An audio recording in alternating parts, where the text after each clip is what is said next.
Assalamualaikum warahmatullahi wabarakatuh. Kami dari kelompok 2 yang beranggotakan saya sendiri, Bunda Udini, dan kedua rekan saya, Fitriatul Zahroh dan Luciana Permaini. Mata kuliah Manajemen Lintas Budaya yang diampu oleh Ibu dosen Dr. Nova Mardiana, SEMM. Pada kali ini, kami akan mempresentasikan materi bab keempat, Budaya Bisnis Asia, Afrika, dan Timur Tengah. Tujuan pembelajaran pada materi bab keempat ini, yang pertama, mampu membedakan perbedaan esensial dan persamaan antara keempat kelompok budaya yang dirancang oleh GLOB, yaitu Asia Konghucu, Asia Selatan, Afrika Sub-Sahara, dan Timur Tengah. Yang kedua, memiliki beberapa wawasan tentang faktor budaya yang berpengaruh pada bisnis. Dan yang ketiga, mendapatkan wawasan awal tentang pendekatan kognitif terhadap manajemen yang diambil di timur dan yang diambil di barat. Berikut merupakan cuplikan dari adegan film Mr. Baseball, yang mana tokoh utamanya, Jack Elliot, yang berkebangsaan Amerika, berkunjung untuk makan malam di rumah pacarnya yang merupakan wanita Jepang.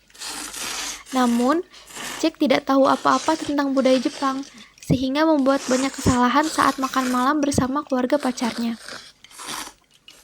It's polite. It's okay.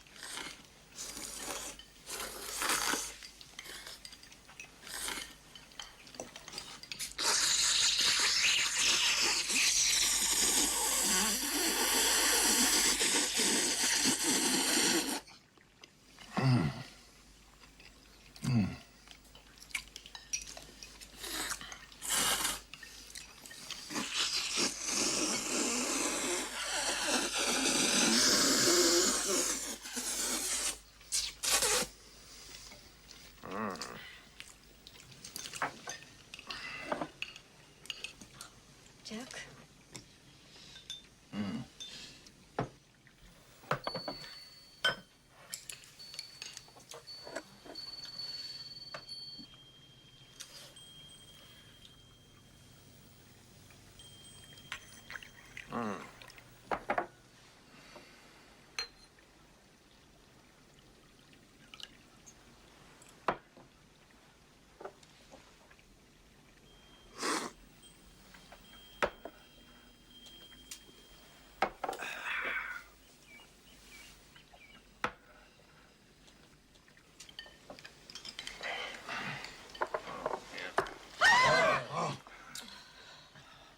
Dapat terlihat Jack melakukan kesalahan fatal.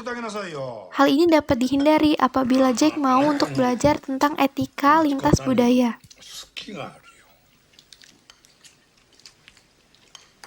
What did he say? Kebudayaan Asia.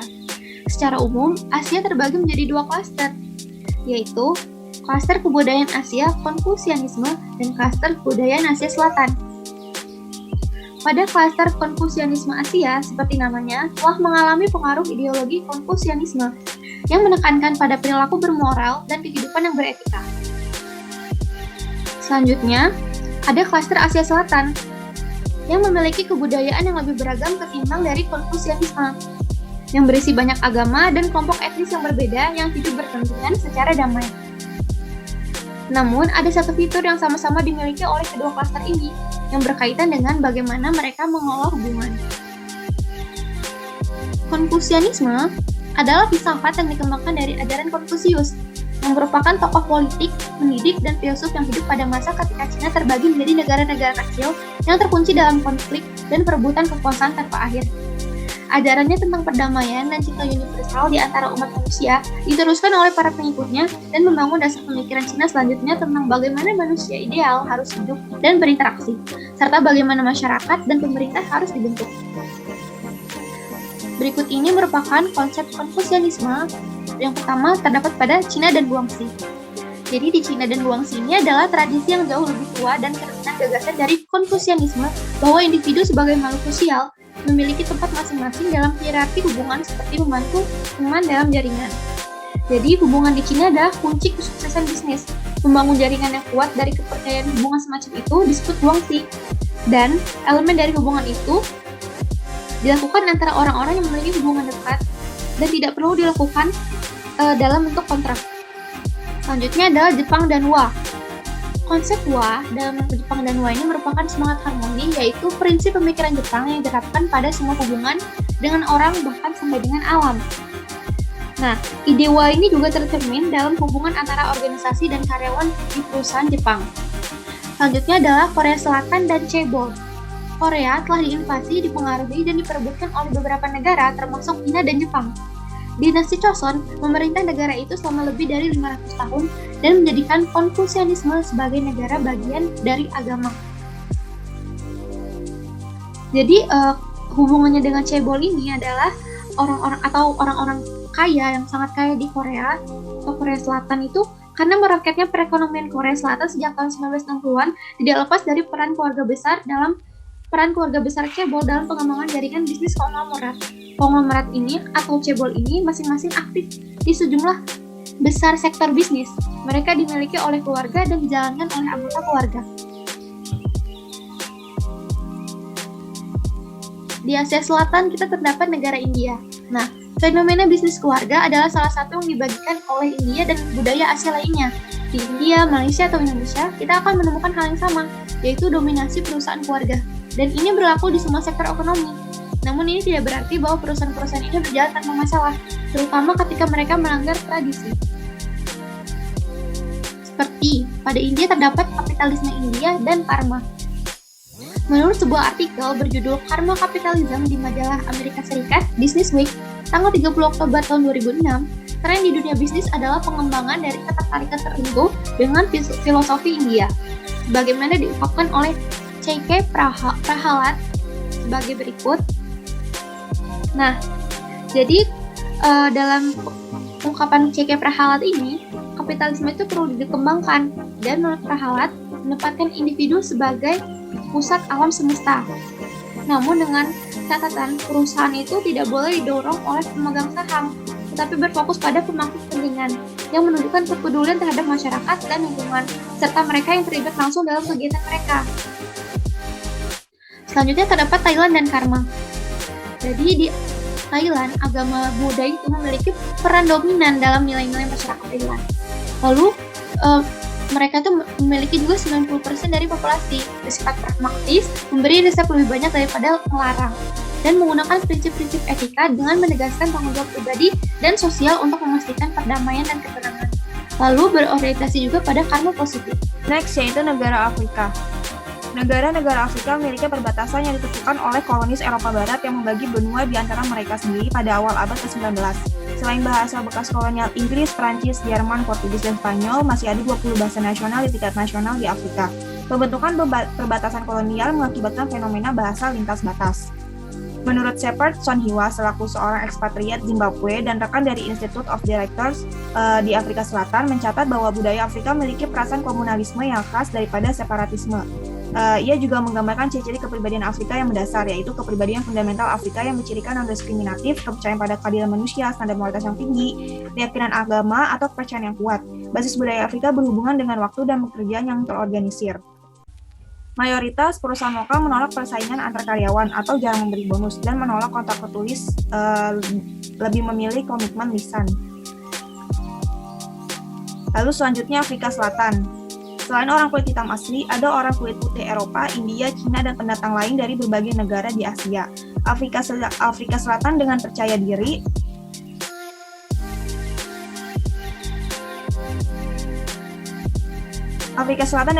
mempromosikan masyarakat multikulturalnya dan berusaha untuk menarik beragam kelompok etnis, budaya, dan agama ke dalam pembagian sosial dan ekonomi negara. Meningkatnya migrasi kota-kota dari negara itu, seperti yang disebutkan sebelumnya mengenai Afrika secara keseluruhan, telah membantu menciptakan kontras perkotaan atau pedesaan yang tajam dalam masyarakat Afrika Selatan. Di daerah pedesaan, nilai-nilai tradisional masih berlaku, di mana kepala keluarga menentukan cara berbisnis dan cara menjalankannya. Para manajer di sana bisa melakukan pendekatan secara eurosentris dan afrosentris, di mana eurosentris yaitu orientasi kinerja dan ketegasan tinggi, sedangkan afrosentris yaitu orientasi manusiawi, kolektivisme tinggi, dan ketegasan yang lebih rendah. Afrika Selatan juga sebenarnya sudah bergabung dengan komunitas BRICS, yaitu klub informal negara-negara berkembang pada tahun 2011. Di mana alasan kenapa Afrika Selatan bisa bergabung dengan BRICS ini yaitu sejumlah pengamat termasuk seorang jurnalis Le Monde yang menulis di Weekly Guardian menganggap pilihan itu lebih bersifat politis. Ini bukan lagi badan buatan yang didirikan di atas kinerja ekonomi yang sebanding, tetapi semakin menjadi klub politik yang mewakili negara berkembang, bertekad untuk mengimbangi pengaruh Barat di forum-forum internasional utama. Nah, selanjutnya ada Timur Tengah dan Afrika Utara. Timur Tengah dan Afrika Utara. Yang pertama, budaya Arab atau Timur Tengah dan Afrika Utara berorientasi pada agama Islam. Yang kedua, pada dasar struktur sosial Arab, marga melibatkan beberapa rumah tangga dan sepupu dari pihak ayah. Yang ketiga, kesejahteraan menjadi perhatian utama. Selanjutnya, bisnis di Arab adalah warisan keluarga dengan hierarki yang kuat. Dan yang terakhir, bisnis di Arab berorientasi pada nama baik dan sangat subjektif. Selanjutnya, review jurnal penelitian yang terkait dengan materi di bab keempat.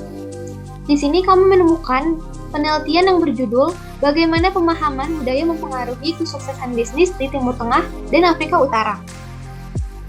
Dengan identitas jurnal sebagai berikut. Latar belakang penelitian ini yaitu globalisasi memungkinkan perusahaan-perusahaan Amerika Serikat untuk meningkatkan pangsa perusahaan di pasar global serta menegaskan kehadiran perusahaan dalam ekonomi global.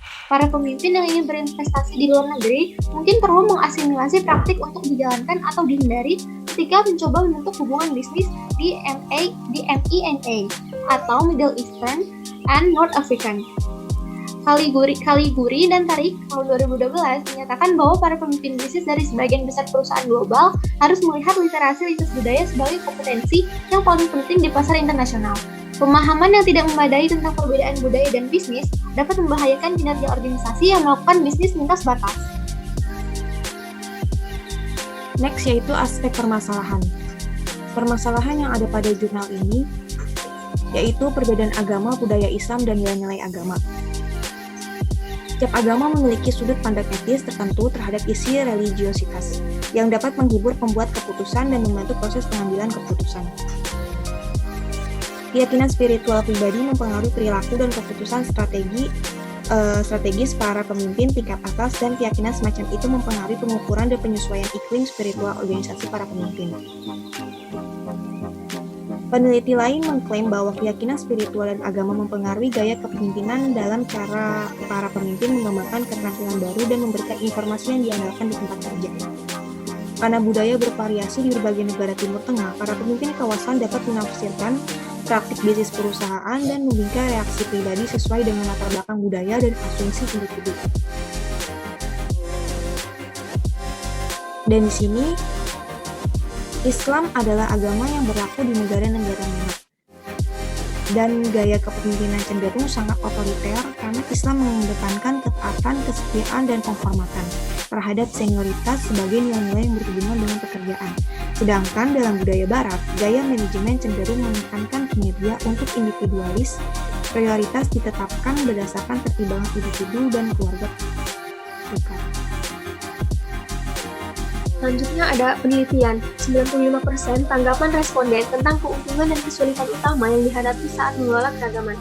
Nah, sebuah purposive sampling digunakan untuk merekrut peserta kualitatif yang memenuhi kriteria minimum. 17 peserta memenuhi kriteria, yaitu yang berpengalaman langsung penugasan internasional di MENA dan memberikan jawaban atas pertanyaan wawancara. Nah, ketika membahas manajemen keragaman, peserta merasa manajer harus memahami berbagai budaya dalam perusahaan, pengalaman, dan cerdas mengelola keragaman, karena perbedaan budaya dapat secara signifikan memengaruhi praktik kepemimpinan. Nah, dampak atau pengaruh dari perbedaan budaya itu ada 3.